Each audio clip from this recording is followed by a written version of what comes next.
Are you looking for affordable office space in Marion? The professional building located at 685 Delaware Avenue is the place for you. For more information, call 740-383-6803. Office space is now available. Again, telephone number 740-383-6803. This is Scott Spears, and today I'm joined by a Marion, Ohio icon, and there's no disputing that. Other than President Warren G. Harding, she is the only citizen from Marion to hold office on the national level. She is the 40th Treasurer of the United States of America and a good friend of mine, which I'm very happy about, Mary Ellen Withrow. Mary Ellen, how are you? Oh, I'm just fine, Scott.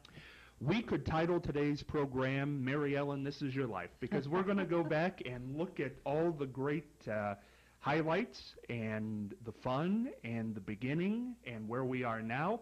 And we've also got some treats here in the studio. We've got the dress. We're not going to show it yet, but we've got the dress you wore when you were sworn in as National Treasurer, which I'm sure is probably in more pictures than well, any. you know, I tried to find pictures of it, and it didn't show up very well in the pictures that I had. I was either sitting down or, you know, cut off by a desk or something.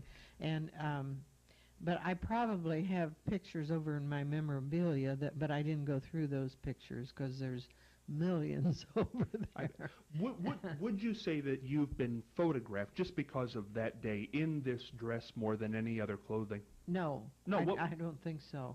I've had, I tried to keep it so that I had on different things in different pictures because you don't want to look at the pictures on the wall and you all have the same dress on.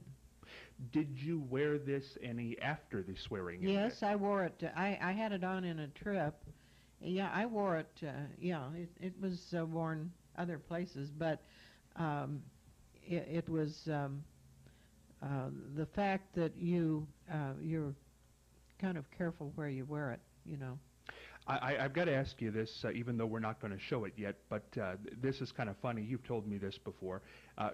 You have no sentimental value to this dress, even though it's the dress you were sworn in as National Treasurer, and your kids saved it from...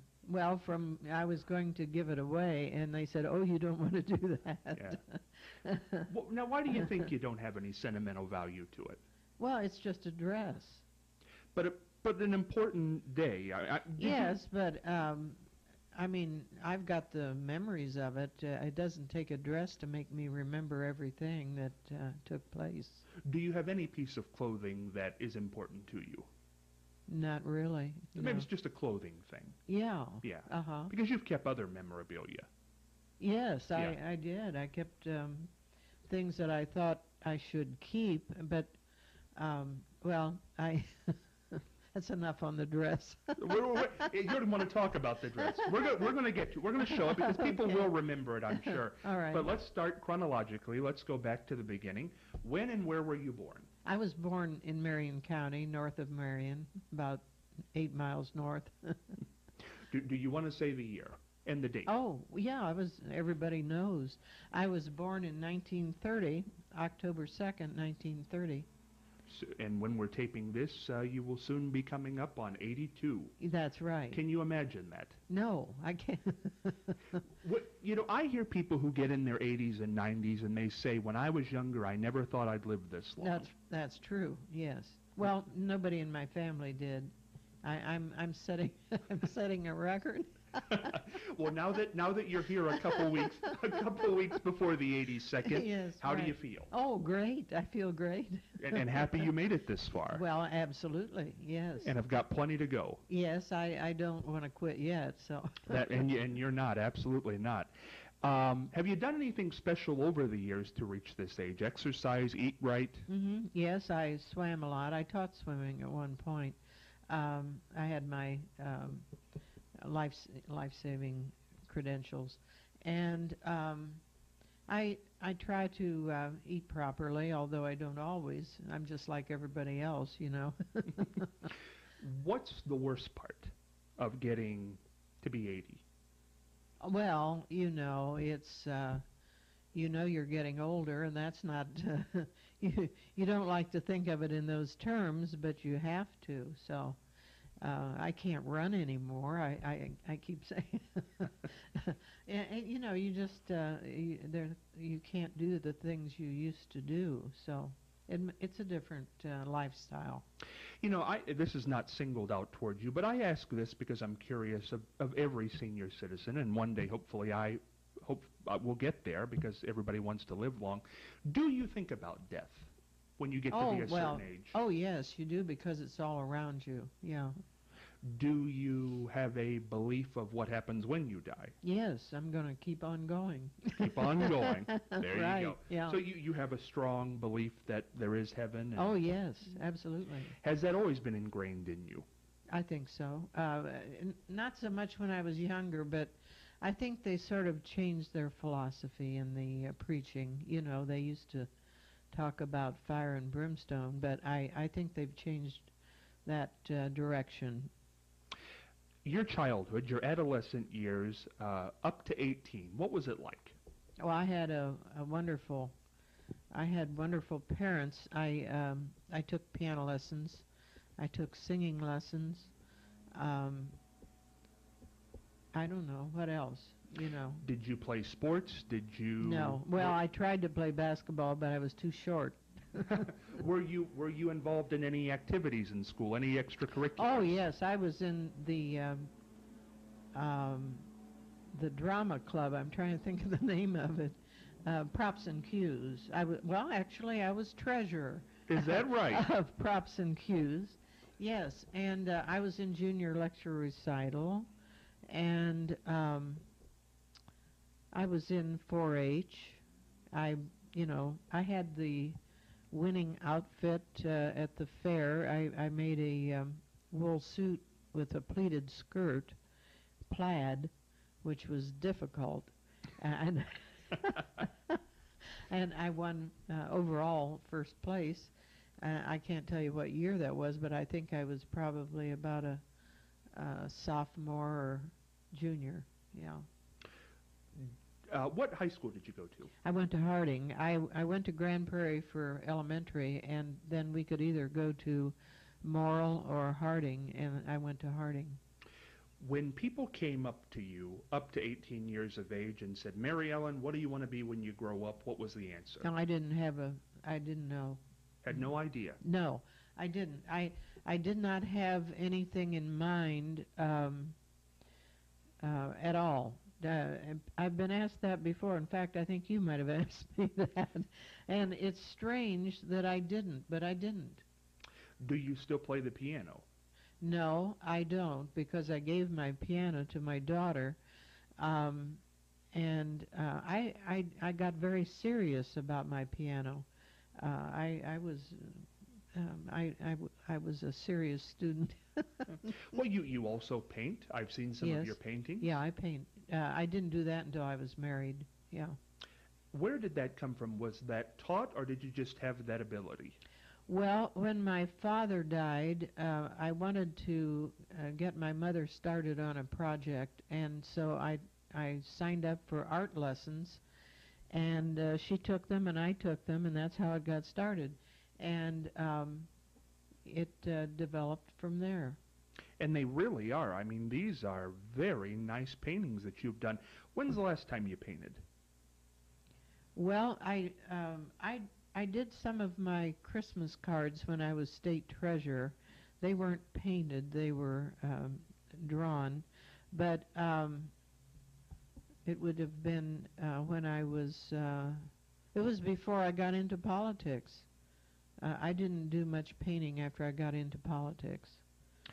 When you were in high school, did you ever think about going to college? Yes, I was intending to go. Yes, I was going that direction. I took college prep and then changed my mind. Yeah. Was there any reason you changed your mind and decided not to go? Well, there was a scholarship that I was to get that I didn't get, and what happened then, I decided that I was going to get married, and that's what I did. Well, let's talk about that. Your husband is Norman Withrow. Mm-hmm. What was your maiden name, by the way? Heinemann. Heinemann. Mm-hmm. And your mother and father's name? Vella and Clyde. Oh. When did you meet Norman? I met Norman when I was 15 at the Y.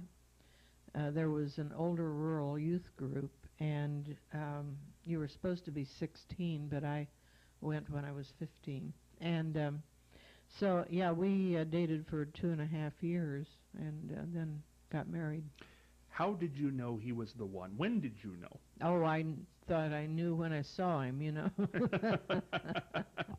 What was it about him? Oh, I just liked him. Yeah, he had a good sense of humor, and yeah, we got along well. And what year of marriage are we in now? 64. My goodness, 64. Yeah. Mary Ellen, how do you keep that going? Oh boy, I tell years. you, yes, that's a long time. That's another thing you never think will happen. You know, you'll never. I remember I had somebody in my family that had been married 75 years, and I thought, my heavens, I'll never make that. You know, because 75. Well, we got 11 years to go until we get to that one. You could make it. Who knows? Yeah. Have you argued? What keeps it going? going? Oh heavens, yes. How do you do it? How do you keep that going for 6? That's a long time. It is a long time, but it takes takes a lot of. You have to have a lot of consideration of the other person, I think. Over the last 40 years, certainly in that marriage, I think you have been front and center, just with your political career. He was front and center, though, with his golf. I mean, he was winning all sorts of golf tournaments, and he was known for his golf expertise. Was that ever a problem? Yeah, it was. Yeah. And in what way was it a problem? Well, it was just that he spent too much time at it. Did he ever get angry with you for? Because I imagine your jobs took you away from home a lot. Yeah. Was that time apart for him ever an issue that he wasn't with you? You know, no, it wasn't. He was always very supportive. He always had my back, and he knew that that I wanted to do that, and it was fine. Yeah. So you're making it sound bad here. No, that actually, I think that's the key to it. Yeah. Supportive. Yeah. That he was the one. Well, yeah, but I mean, you know, it was not easy. I'll put it that way. You know, the whole thing. I mean, what we did, his interests and my interests were two different things, and we'd talk about, before I ran for another office, we'd talk about, you know, and I just said, I want to go as high as I can go, and I did. I went as high as I could go. You absolutely did. Yeah, right. Absolutely did. Yeah. Let's start with that. When you didn't end up going to college, you married, had how many kids? 4 daughters. And the names? Linda, Leslie, Norma, and Rebecca. Had the 4 daughters. Were you a stay-at-home mom, or did you work? I stayed at home until my youngest was 5, I think, and the oldest was 12. When that happened, when did you say, I want to get out of the house, I want to do something? What happened? Yeah. Well, they called me and wanted to know if I wanted to work at the Red Cross. That's how it started. And so I was the programs director at the Red Cross, and then my youngest, Rebecca, was in preschool, so I would work while she was in preschool, and that wasn't I wasn't working very much at that point. And then I ran for school board from there, and then it went from there. What prompted that run for school board? Well, I had a couple of teachers come to ask me to run, and I hadn't thought of it. And they said, you know, there was going to be 3 people elected to the board at this particular time, and they wanted me to run, and I thought about it. They said there isn't a woman on the board, and so I decided to run, and it was my first experience running for anything, and it's not supposed to be political, but it is. And so I went door to door. I mean, I was the first person to go door to door for a school board position. And it was interesting because everywhere I went, I would get pretty much the same feedback. They'd say, well, there should be a woman on the school board. And so that was my theme. And somebody else said this not long ago. I was listening to somebody on television say, I think it was Ed Schultz. He said, you get out and talk to people, they'll give you the theme. And that's true. When that night came in the late 1960s, and you were elected first woman to the Elgin School Board, that night, did you think you'd win going in? Did you have a good feeling? I didn't know. I didn't know what was going to happen. I gave a lot of speeches at the different schools. I was a lousy speaker. I can't imagine, people voting for me. But anyway, it was such an experience for me. The feedback, what people said, it was quite an experience, really. The first time you run, you got to get used to it. It's a whole different thing for anybody when they run for office. Until you run for office, you don't realize what it's like, and you have to get into the I guess the feeling of how you approach people. You don't argue usually unless it's necessary. I don't know. It's quite a study. I often thought it would be good to try to help people that are running for office if they ask me to, and sometimes I have. What's the best advice you would give to somebody who wants to run for office? Well, to talk to everybody you can. The best thing to do is you don't take anything for granted. I've seen so many candidates that would take things for granted. They wouldn't go on a radio station, for instance, that they didn't want to be bothered with. I went on everything I could get that was free. And I was the only one when I ran for state treasurer to go on this one radio station. It was a black radio station, and they covered me. They were so good to me, and it probably made a big difference. Nobody else went, and you never know what's going to help. But now today politics I think they're much more serious. This started so early today that there is so much time to get mean and nasty, and that's we didn't have all that time in my races, so you got mean and nasty, but not right away. Wasn't as much time to be mean and nasty as there is now. That's what I'm trying to say. I right. understand. Serving on Elgin School Board, what was that like? Well, it was probably one of the most difficult things I ever did. People, they care about 2 things, their money and their kids, and usually in that order.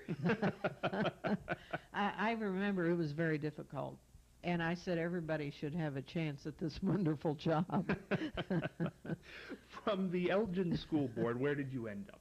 Well, then, of course, I got let's see, next I ran for clerk of courts, and I lost. I ran against Margaret Hauser. And then I got the license bureau. I called up the governor and asked him for the license bureau here. And they gave it to me. I said, I want to run for office, and that's how I get my name known. And I remember I didn't talk to the governor. I talked to his chief of staff. But anyway, it worked, and I got the license bureau, and it was fascinating. I just thought it was a fascinating job, and I did a good job with it. I feel it was a real good job. I took care of the public, and so then when I ran for county treasurer, I got 64% of the vote.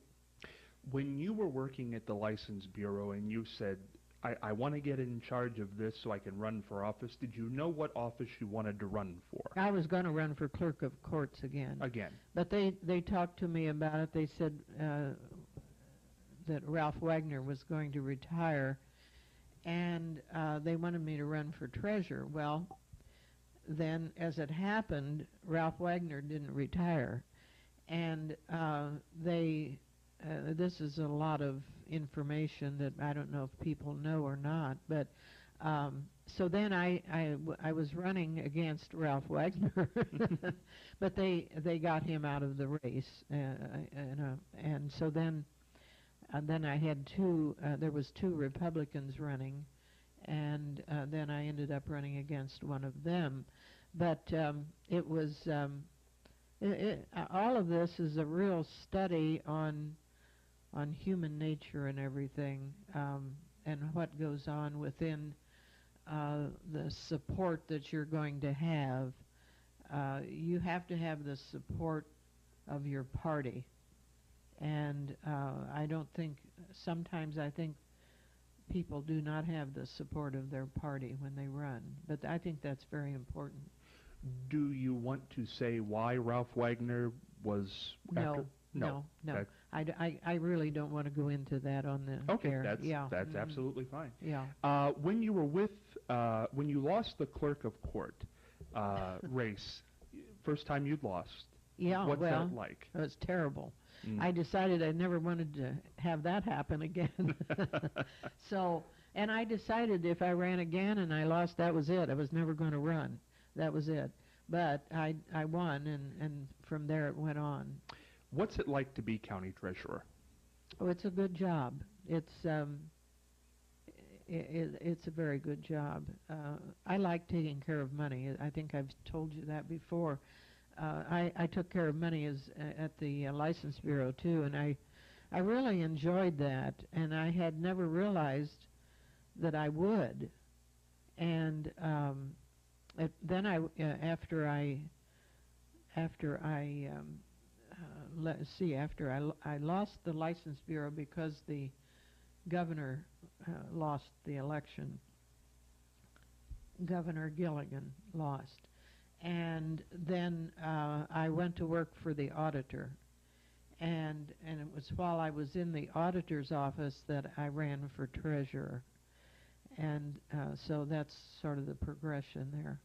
How did you end up running for state treasurer? Well, I had run unopposed the second time for county treasurer, and I went to an event at a school district. I can't tell you what school district it was. It was North. Anyway, I think it was North. I don't know. Anyway, I went to this school district to listen to two political people speak, Gertrude Donahue and somebody that was in the Senate, and I don't remember his name. And it was from there that she approached me about running for state treasurer. She said, I would like for you to run, but she said, I don't know. She said, I'd like for you to, say you're going to run for either Secretary of State or State Treasurer, and I've got to make up my mind what I'm going to do. But she didn't think she could raise enough money running because of the embezzlement that took place in her office. So I started out doing all my interviews and everything, which you have to do. You have to go through all of these procedures with all the groups and everything that you have to get their approval. And I would say that I was running for either Secretary of State or Treasurer of State. I hadn't decided yet, and it took her forever to make up her mind. And finally, she did. And so then I was running for treasurer, and then I kept hearing about all the things that were wrong with the treasurer's office, and from people that really knew, and it was scary because the level of what had happened, it was surprising it hadn't happened sooner. So I had my work cut out for me, and believe me, I did. I had my work cut out for me when I became state treasurer. Then I was running against 6 men, in the primary, and then against Bucky Reinhardt in the general. Have you ever met Bucky Reinhardt? I have met him. Yeah. What was your feeling on Buck Reinhardt? Well, we were both in the County Treasurers Association. He was a big-time treasurer in Franklin County. I was small-time in Marion, Ohio. And I had a job in the Treasurers Association that he wanted. I was the legislative chairman.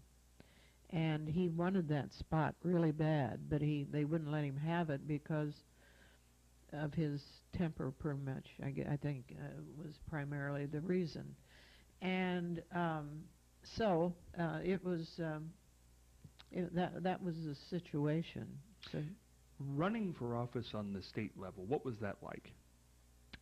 It's a lot different than running for office in Marion County. You've got to travel the state. You have, well, I had some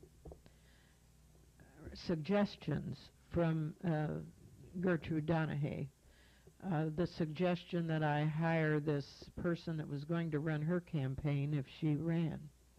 She decided not to run, so I talked to him and I hired him, and he turned out to be a problem.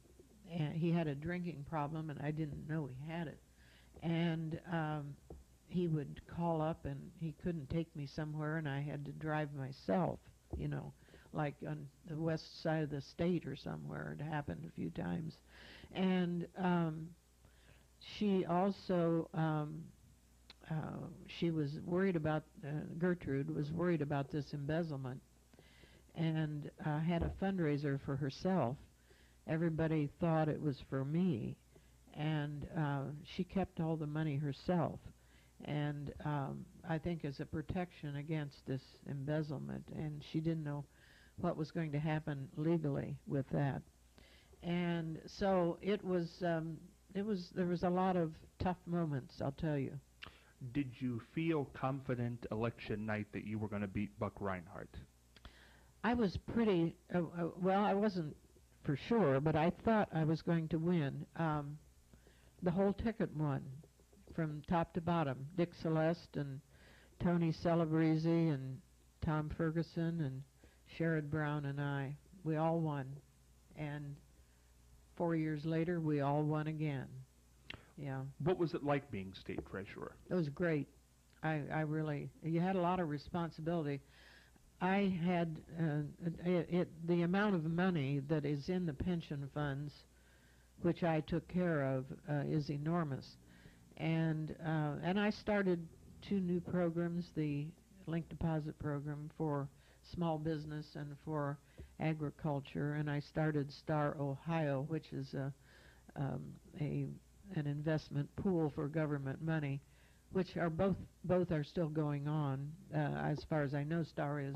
I haven't kept track with the new treasurer that's running against Sherrod Brown on exactly what he's doing, but it was going on up that point. When did the call come?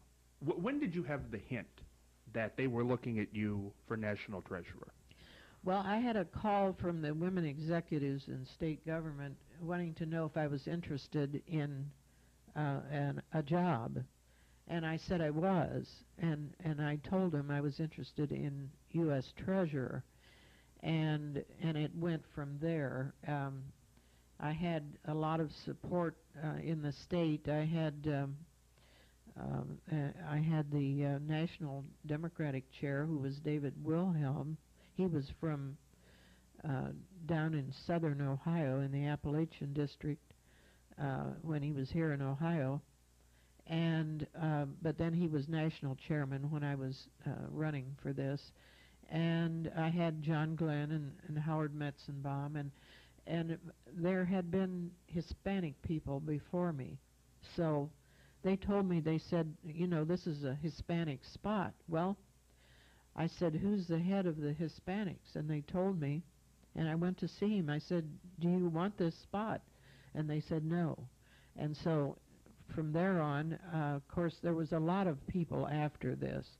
But then when this was in the beginning of '93, I found that there was just two of us, a woman out in Colorado named Polly Baca and I. And it took from the spring until September to find out that I was going to get it at that point in September. And then I had to go through the Senate committee. I had to go visit all the Senate committee one on one, and they passed it unanimously. And then I was sworn in on March 1st of '94. What do you think swung it for you over the lady in Colorado? Well, the lady in Colorado was not a treasurer, and that wasn't a requirement for this job. I'm the first time that I've been treasurer at all three levels of government. She had run for Congress and had lost, and I had the support of Al Gore. I had the support of so many people, and they knew that when I was appointed there would be a Republican replace me, which was something that was a concern because the governor was Voinovich at that time, and that's the reason that I think it took as long as it did. Do you remember where you were when you were told that it was going to be you? I was in my office. I couldn't stop smiling. They told me, you can't tell anybody, and I told my husband, and that was it. I didn't tell anybody else, and it was it was like a couple of weeks before I could tell anybody. I had to give speeches in the meantime, and that had already been put on my schedule, and I couldn't not do them. And some woman in one of the audiences said, well, who else is running? I said, nobody. And that was true. It was just me. And I had to wait before, it could be known. Well, I tell you that March 1st, 1994 certainly was a banner day. Yes, it was. And for Marion, Ohio as well as you. I tell you what, let's take a look. March 1st, 1994. Oh, you've got it there? I got it here. So, Mary Ellen, congratulations to you. And now, if you will stand here, and Norm here, and come on in close ranks if you wish. If you would raise your right hand and repeat after me. I state your name. I, Mary Ellen Withrow, Do solemnly swear do solemnly swear that I will support and defend that I will support and defend the Constitution of the United States the Constitution of the United States against all enemies, foreign and domestic, against all enemies, foreign and domestic. that I will bear true faith and allegiance to the same, I will bear true faith and allegiance to the same, that I take this obligation freely that I take this obligation freely without any mental reservation without any mental reservation or purpose of evasion, or purpose of evasion, and that I will well and faithfully and that I will well and faithfully discharge the duties of the office discharge the duties of the office on which I am about to enter. on which I am about to enter. So help me God. So help me God. Congratulations. Thank you.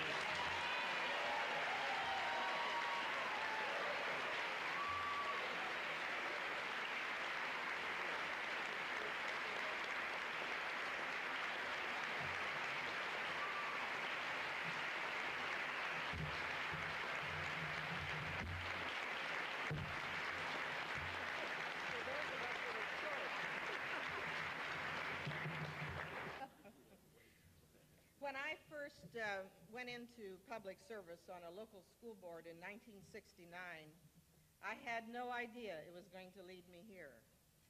After 25 years, a quarter of a century from Marion, Ohio to Washington, D.C., and I have loved every step of the way. I wanted to just present something to the Secretary and the Vice President that I have with me today. We're talking about bucks, and we're talking about greenbacks, and I want to say there are a lot of Buckeyes in this room. I know. Right. And we're proud to be Buckeyes, right? Well, I'd like to present one to the Vice President and one to Mr. Secretary. Yes. And What an applause, Mary Ellen. The room was packed.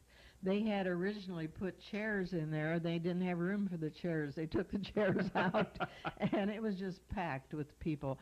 I had the treasurers, state treasurers were there, and the people from Marion, and it was a great day. Yeah. When you see that here, boy, what's it been now, 16, 18 years later, Yeah. what do you think? Oh, I think it was great. It was a wonderful opportunity. I would think that every day when I went to work. I'd think, boy, I'm so lucky to have this job. I'm only 39 other people ever had it, you know. Mm. Yeah. It truly, it was, and it was the first person from Marion since Harding, and only other, to my knowledge, to go to the national level. What does that mean when you hear that now? Well, it's good to hear that. Yeah. And first woman. Yeah. Always right. will be the first woman. Yeah. What was the job like as United States Treasurer? Well, you sort of made your own job. I had the oversight of the Bureau of Engraving and Printing that makes our currency and the mints that make our coins. And then they asked me to market the savings bonds after I was in there a few days, and I did. It was a big job. It was involving about, with both the Bureau of Engraving and Printing and the mints, it was about 5,000 people. And all over the United States, you know, the locations, the Bureau of Engraving and Printing's in D.C. and Fort Worth, Texas, and the mints are in Philadelphia, Denver, San Francisco, West Point, and Fort Knox.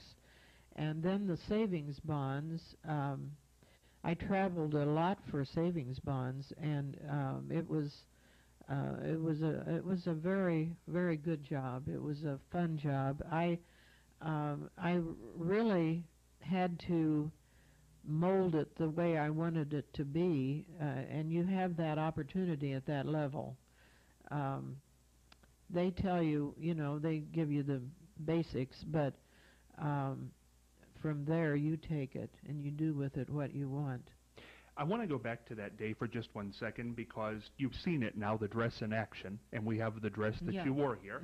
Let's pan over to the dress here. Now, Mary Ellen, was there any, obviously that was going to be a big day for you. Yes, right. Any particular reason you chose this dress? Well, I really liked it. Yeah, it was a dress I thought looked, it looked like a government dress. Well, you've always been, and today, to this day, you dress very well. You have a knack for that. You dress very colorful, which is very nice. Always. Was that also any thought behind this dress? Well, yes, I like the color, and you know, I like the. I think it looks like government, the chains and everything. Do you want to tell us where you got this dress? I got it in Columbus, and I can't remember the name of the store. It was a big store in the shopping center right down, you know, my office was very close to the downtown shopping center there. But I can't remember the name of that store, but I'm sure people would know what it was. But that's where I got it. It's a very nice dress. Very nice. But you've worn it after that day. Oh, yeah, I wore it a lot. Very nice dress. three things I want to talk about while you were U.S. Treasurer that I thought were very important. First of all, the quarters. Yes, the state quarters. State quarters. How did that all come about? The state quarters, well, actually, Canada had done this program. And they were discussing it in Treasury, and of course I was in all those meetings. And I said, you know, it would be a good working relationship between the federal government and the states. I felt that it was an opportunity to have the states tell their story on a coin. And then there was something that happened that we didn't even realize, that people would save it, and it would create a lot of money. We had projected how much money it would create for the general fund, and it created much more because everybody was saving them. It turned out to be, I think, the most interesting thing done probably with money in the last 150 years. Yes, they were so worried about the South, especially South Carolina. They were afraid that South Carolina would put the Confederate flag on it. So when that was discussed, they decided to have the secretary have the final say on the design, and in order to protect that. And yeah, it was when they decided to do it. It turned out to be such a fun program for everybody. A lot of excitement about it. Absolutely. I remember people going to the bank I bet that's the only time in the nation's history when people knew when their bank's armored car was going to arrive, because they wanted to see if any new quarters were going to be on there. Really? Because they were snapped up so quickly. Well, you know, I struck the very first quarter in Delaware, which was the first state. Delaware, they would bring in this big press. I don't know if a lot of people have seen them make coins, but it's a tremendous pressure comes down on that metal to make the coin.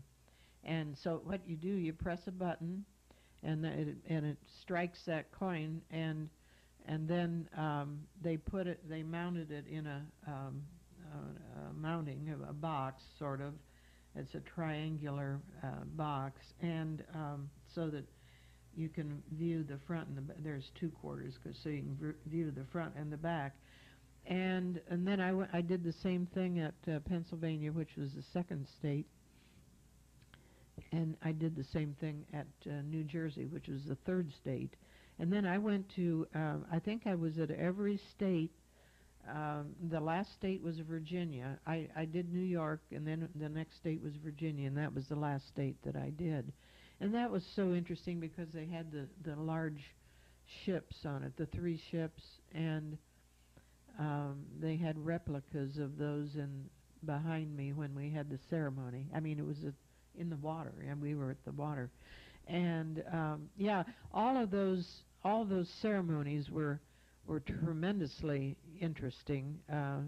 You usually had the governor and other elected officials.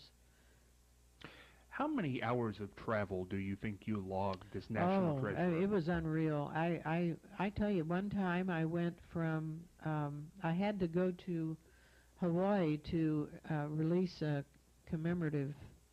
It was a savings bond, an inflation bond that had the Hawaiian senator's name on it. And I flew all night coming back. I flew at night, and then we had the Sacagawea ceremony at the White House that day, and then I went to a commemorative coin for Robert E. Lee at Mount Vernon, and sat beside Mrs. Robert E. Lee the Fourth,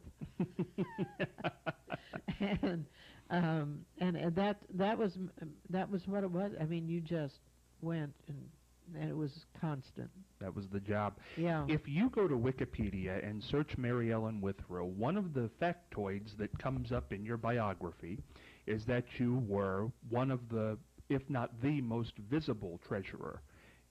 Why was that important to you? I wanted to do the best job that I could, and you can't do it staying in your office. When I went to promote anything, it made a tremendous difference. When I went to the coin shows, they would sell a lot more, whatever they were selling, whether it was engraved printings of things or money. I mean, I was signing money. They'd sell the money, and when I went out on savings bonds, they could get a big crowd and sell better savings bonds. It made a tremendous difference for me to be there, and I enjoyed it. I liked it. You're a people person. Yes. Absolutely. I've always been a people person, yes.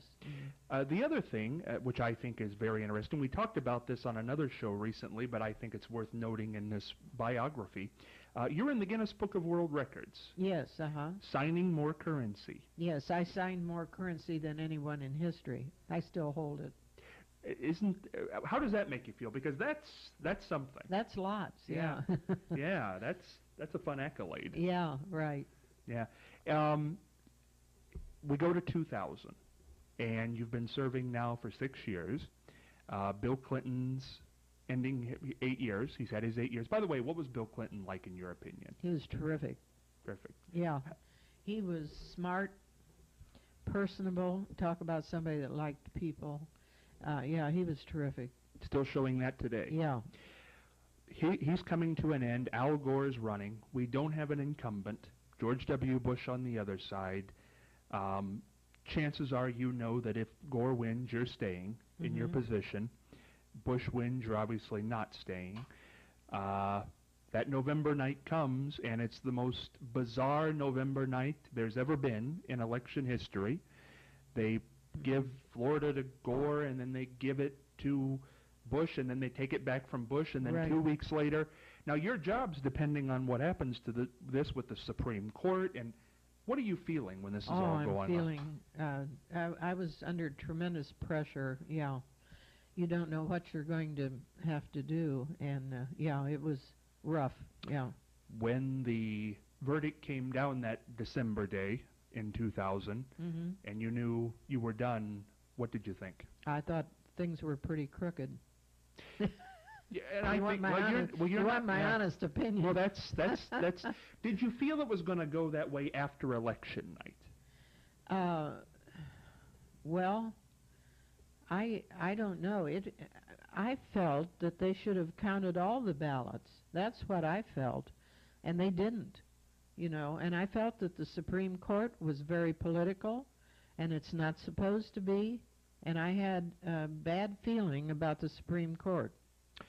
When the ruling came down, as I say, and you knew that you were going to vacate in January, what did you feel when you knew that was a realization? Well, I was devastated. Yeah, it was horrible. It was like losing an election. It felt like I'd lost the election, yes, really. What was your last day in office like? They told us we had to get out, and I mean, you had to be out.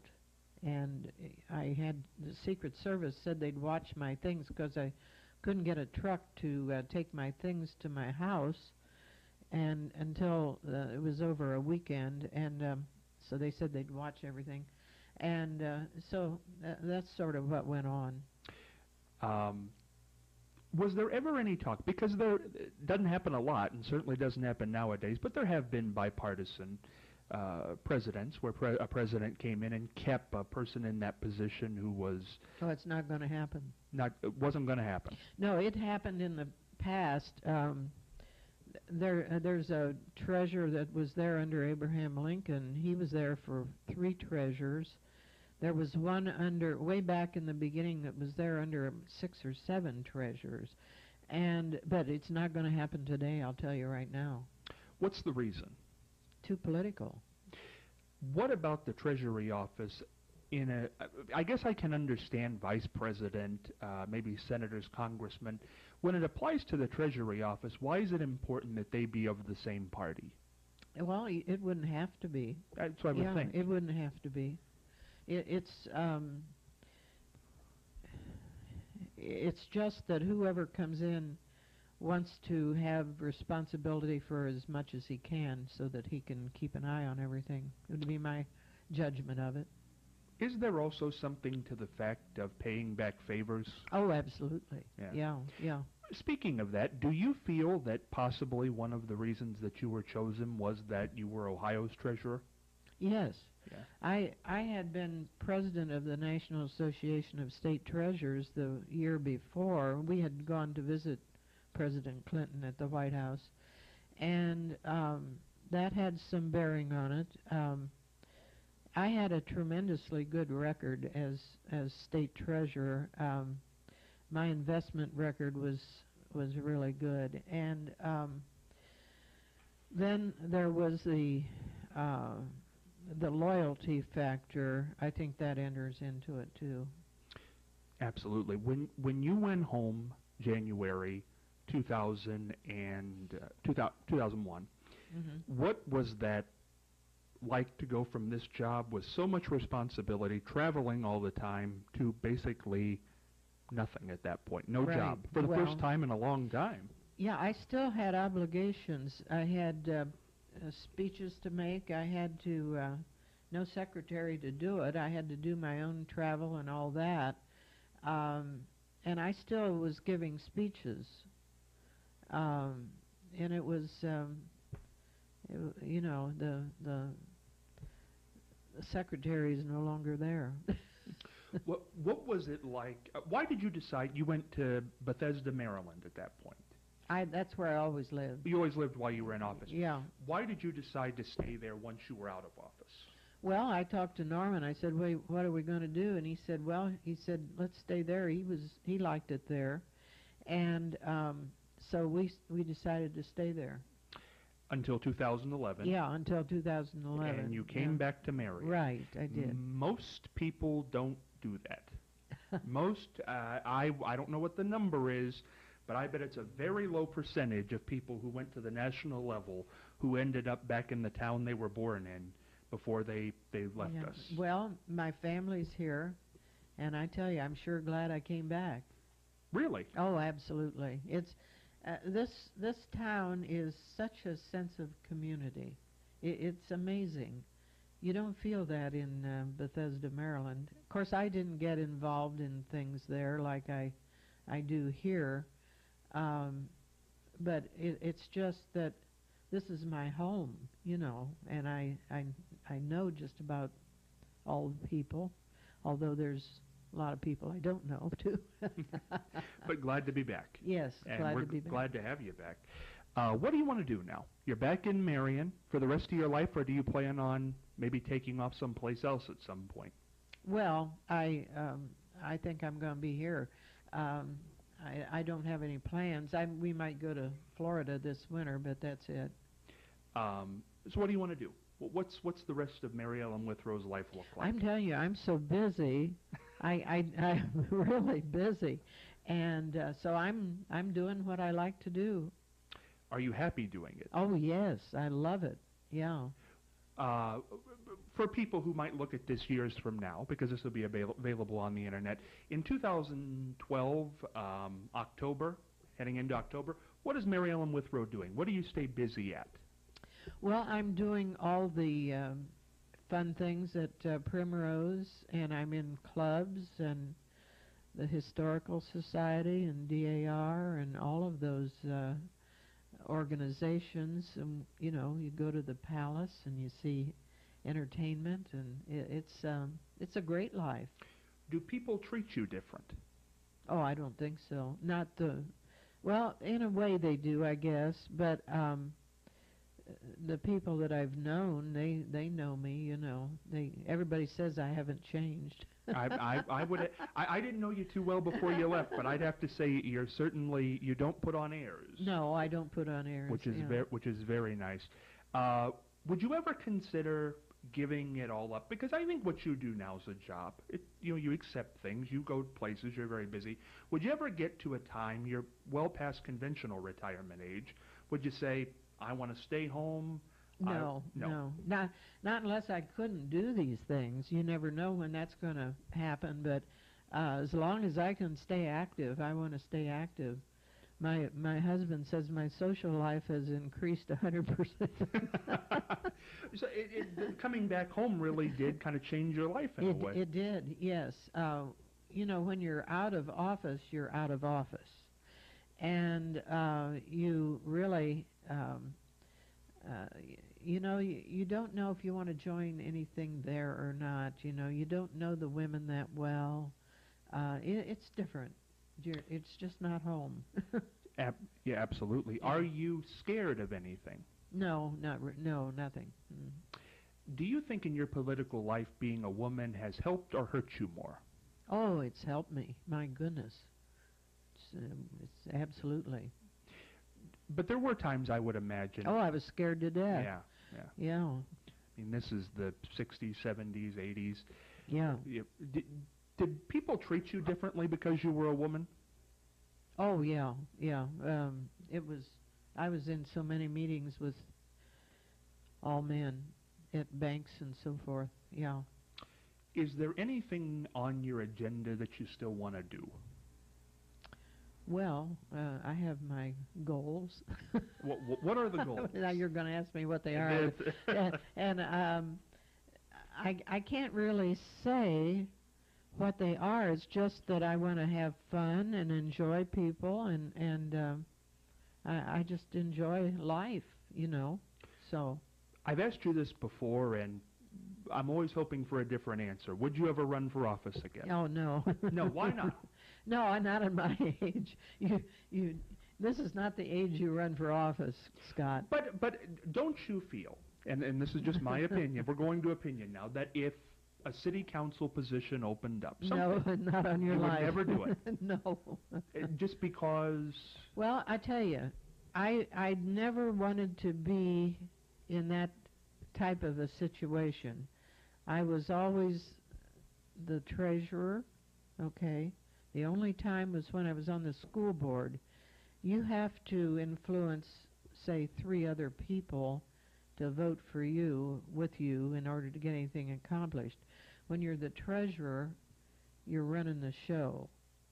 Now, when I was U.S. treasurer, I was not running the show, but I was working for the Secretary of the Treasury, and he was running the show, and that was fine with me. But I didn't, people in Congress have to influence everybody else in order to get anything through. It's a heck of a job. Let me put it this way. Anytime you ask a politician, usually, who's not in office, if they're going to run, they usually say no to some degree, I think. Mm-hmm. Is there any circumstance under which somebody came to you and said, we'd like you to run for this, and it was the position, you thought, I could do it, I could get there, it would not hinder my life too much, would you do it? Well, you should never say never, but I think the chances are pretty slim, Scott. I don't know. You never can tell what's going to happen. Well, you never can tell, especially in Ohio. Especially in Ohio. Favorite memory in the past 82 years? Oh, boy, there's a lot of them. I tell you, I've got some great memories. The swearing-ins were pretty much fun. Yeah, they look like fun. That looks like a good party. It was a good group. And then we went across the street to the Washington Hotel, and a blizzard was starting to form. And the people were worried about getting home. But no, the swearing-ins in Columbus were great, too. I had 3 of those. And I'll tell you, the first time I won for county treasurer was a wonderful time. I remember I had the party at my house, and I couldn't get through the kitchen. It was just a great time, and good party. Yeah, good party. Least favorite memory? Oh, I don't know. I don't want to think about those. Don't forget them. Forget them. Yeah, right. Favorite politician you've ever met? Favorite politician. Yeah. Oh, I think Al Gore. Really? Yeah. More than Clinton? Oh, I liked Clinton, but Al Gore was my favorite. Yeah. Did we read him wrong? The national public? Ohio went for Bush in that election. I know they did, but it was a bunch of, I think it was some bad choices. He didn't have Clinton campaign for him, which it was because of the situation. And I think that lost him. I think Ralph Nader being in the election lost Florida for him, outside of the Supreme Court. That was a mess. I mean, I think we can. It was lawyers. It was how fast you could get a lawyer in there to take care of yourself. That's what you were dealing with. And I think a lot of people agree with you. I think probably 50 to 60 agree, or maybe 40 to 50 disagree. But it's strange, I thought, that he didn't carry Ohio. I mean, it all ended up being Florida in that election. Yeah. But strange he didn't carry Ohio. If he'd carried Ohio, it wouldn't really have mattered. Right. I don't think he carried Tennessee. He didn't. No. His home state. I know. Well, they felt he had not been home enough. That was what I kept hearing. And then there was the gun law. I think that gun law had a lot to do with that election. Very well could have. Yeah, that's what I kept hearing all the time when I went to different places, was about the gun law. And it was West Virginia and Kentucky and through there that they were not with him. I don't know if you'll answer this, but I hope you will. Least favorite politician you've ever met? Oh gosh, I've got a lot of least favorites. There's a few running right now. Well, and the truth is, I ask that, I say, I don't know if you'll answer it or not, but you've come out against some politicians in the public eye. Yeah, I tell you, there's a lot of things that I would consider in that statement on least favored. Was it least favored because of this, because of that? And I don't think I will answer that. But boy, I tell you, I'm coming close to answering it. No, give it to us, Mariel. No, you won't. No, but somebody's in your mind. No, I'm not going to. No. But somebody's in the mind. Yeah. Okay. For what reason is this person in your mind? Because they're incompetent. There you go. And we definitely don't want to say that. Are they still with us? Yes. Okay. We'll leave it at that on that one. Okay. Guess.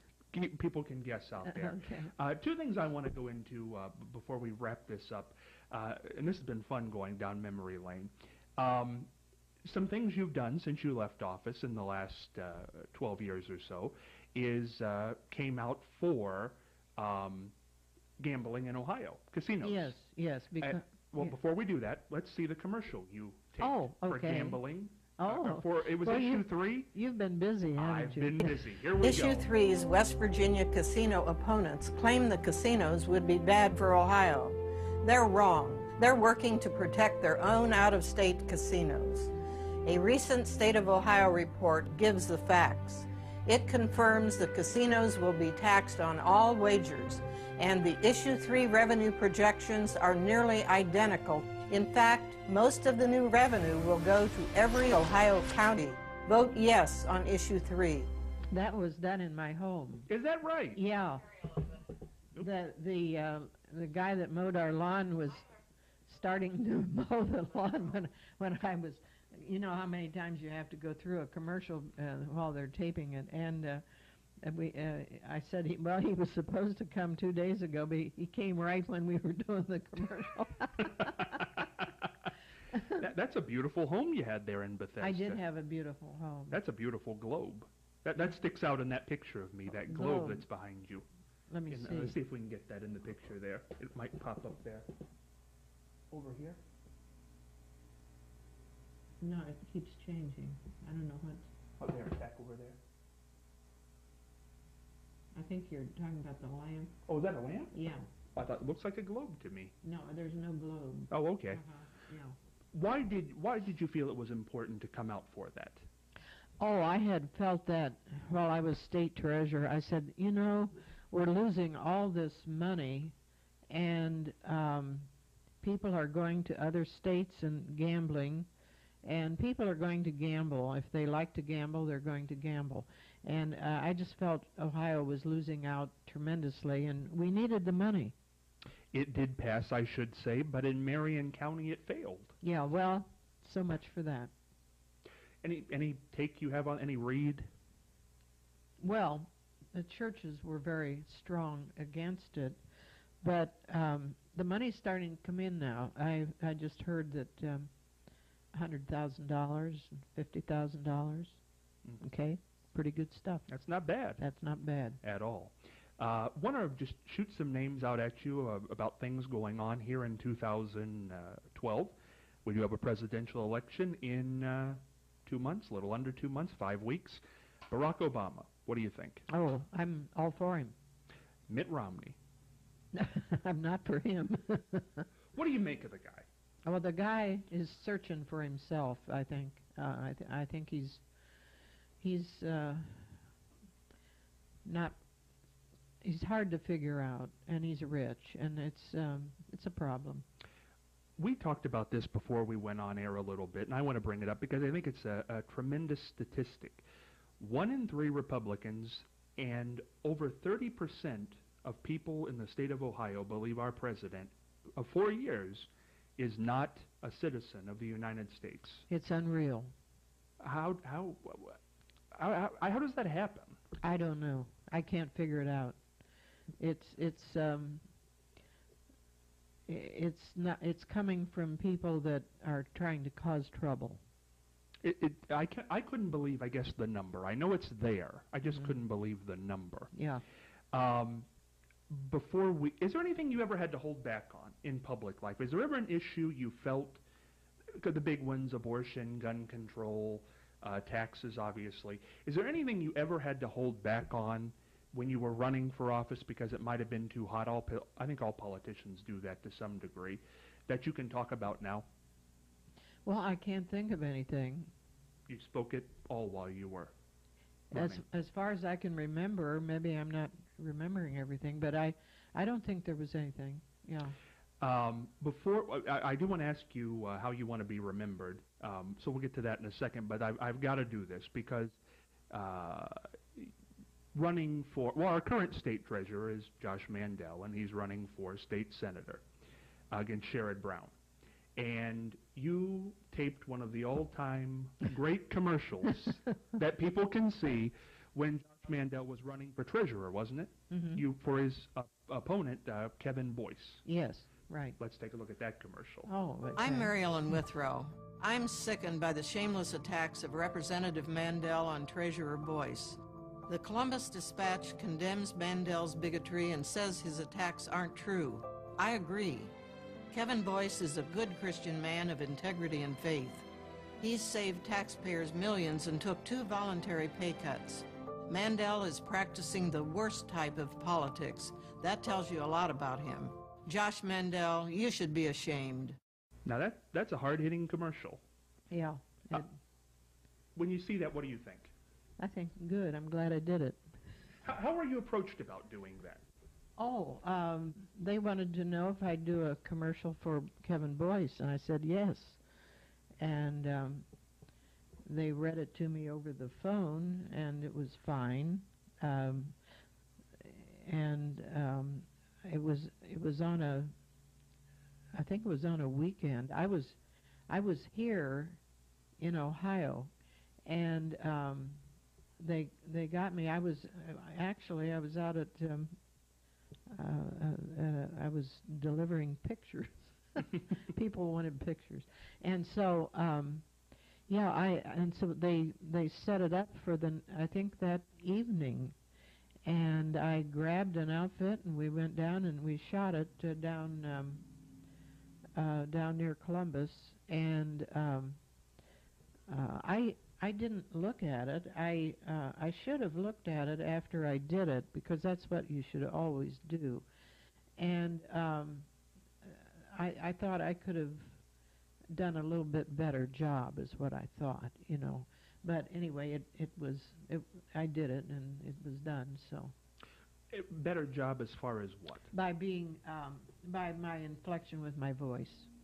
Well, that is a very strong political ad.